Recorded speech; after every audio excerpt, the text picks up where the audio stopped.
দুনিয়াটা বড় অদ্ভুত জিনিস। দুনিয়াতে সবাই শুধু স্বার্থের পিছনে দৌড়ায়। বাপ-মা ছাড়া দুনিয়ায় এমন একটা মানুষ নাই যে তোমার কাছে স্বার্থের জন্য না আসবে।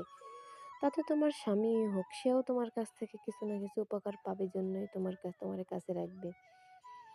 তো এটাই হচ্ছে দুনিয়ার খেলা এখনকার। সবাই স্বার্থের পিছনে ঘোরে।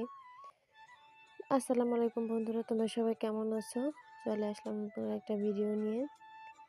মনটা বেশি ভালো নেই, যার কারণে ভিডিও দেয়া হয় না। আসলে শরীরও অনেক অসুস্থ এই কয়দিন, ঠান্ডা লাগছে, তার ভিতরে আবার আমার প্রচুর মাথা ব্যথা ছিল। মা হচ্ছে ওই দিনকে রান্না করেছিল গরুর গোশ আর হচ্ছে দেশি মোরগ আর চালের রুটি আর চিতই পিঠা, এগুলো রান্না করছিল। তো ওই সময়ও আমি একটু অসুস্থ ছিলাম, আবার রোজাও রাখা ছিলাম, বেশি ভিডিও করতে পারিনি। তাড়াতাড়ি যেটুকু করছি এইটুকুই। এই যে এটা ছিল দেশি মোরগ, একটা না দুইটা যেন ছিল, আমার খেয়াল নাই আর কি, রাখা ছিল, কাটা ছিল, আমি দেখছি শুধু রান্না করতে।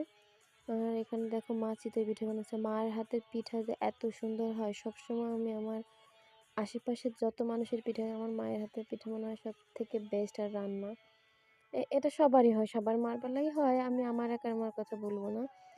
যার মায়ের হাতে রান্নার স্বাদই আলাদা, সেই শুধু বোঝে। সে যত ভালোই রান্না খাক, ওই রান্নাটা সে সবসময় মিস করে, আমার মতোই। তো দেখো এই যে আমরা ইফতারের জন্য কিন্তু সব কিছু গোছাই নিয়েছিলাম। এদিকে গাছের একটা পেঁপে পাকছিল, ওই পেঁপেটাও কেটে নিয়েছে। এই দেখো আমাদের সবার খাওয়া দাওয়া হয়ে গেছে। তখন মায়ের হাতে রান্না হচ্ছে পৃথিবীর শ্রেষ্ঠ রান্না। তো কে কে খুব মিস করো এটা কিন্তু কমেন্টে জানাবে, কারণ যার মা আছে সে দুনিয়ার সব থেকে বড় সুখী, এর থেকে বেশি সুখী আর কেউ নেই। তো সবাই ভালো থাকবে, আল্লাহ হাফেজ।